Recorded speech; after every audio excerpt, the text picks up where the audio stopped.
We guys, sikatai nilikaa chini nikachangia kwa ile debate ya tusinunue gari tupark kwa landlord.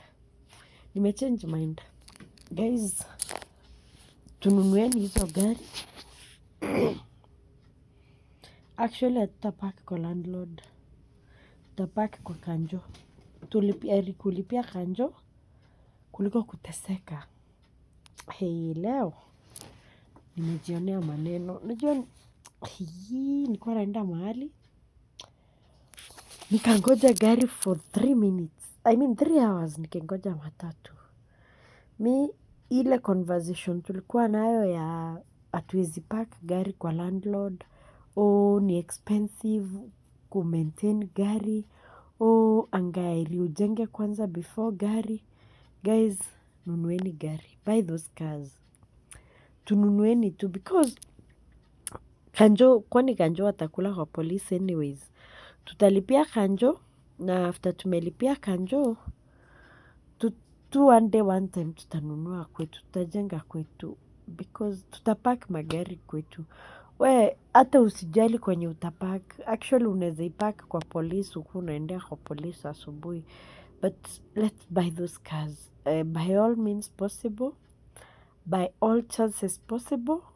Guys, it's bad. It's bad. Ni kubaya, si kuzuri vile. Because matatu zenyewe unaingia unashuka ukinuka jasho la mtu mwingine. Like uliingia ukinuka wewe, unashuka ukinuka Gachagua. Uliingia ukinuka Gachagua, unashuka ukinuka Sifuna. So karibu useme DCP DCP power, karibu useme sisi ni Sifuna ukitembea because unashuka tu ukinuka kitu ingine. Alafu watu wa Meru, gari za Meru bana.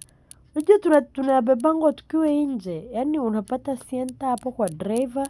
Driver anawaendesha akiwa nje. Amebeba watu 5 anaendesha akiwa nje. Yaani unashuka sasa ukisema DCP tutam.